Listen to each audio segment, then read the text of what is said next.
വേടൻ ഇടതുപക്ഷ രാഷ്ട്രീയത്തിന്റെ അല്ലെ ഇടതുപക്ഷത്തിന്റെ ഒരു ചായ്വുള്ള ഒരാളാണ്. ഇടതുപക്ഷത്തിന്റെ കമ്മ്യൂണിസം എന്ന് പറയുന്ന ഒരു പാർട്ടിയോടൊപ്പം ഇഴകലർന്ന് നിൽക്കുന്ന അല്ലെ ഇടചേർന്ന് നിൽക്കുന്ന ഒരാളാണ് വേടനെന്നും പറഞ്ഞുകൊണ്ടാണ് ഇവർ ന്യായീകരിക്കാൻ നോക്കുന്നത്. വേടൻ പറയുന്നുണ്ട്, വേടനെ വെച്ചുകൊണ്ട് വയലാറിനെയും അതേപോലെ തന്നെ കുമാരനാശാനെയും അങ്ങനെയുള്ള പഴയ കവികളുമൊക്കെ ആയിട്ട് കമ്പയർ ചെയ്യുമ്പോൾ അതെന്നെ വല്ലാതെ ഹേർട്ട് ചെയ്യുന്നുണ്ട്.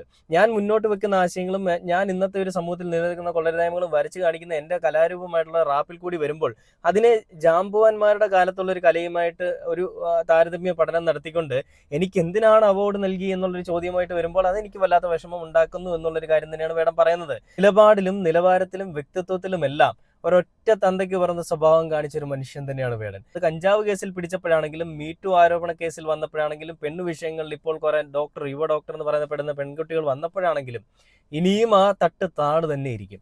ഇനി എത്ര നീയൊക്കെ തുലാഭാരം ഇട്ട് നേർച്ചയ്ക്ക്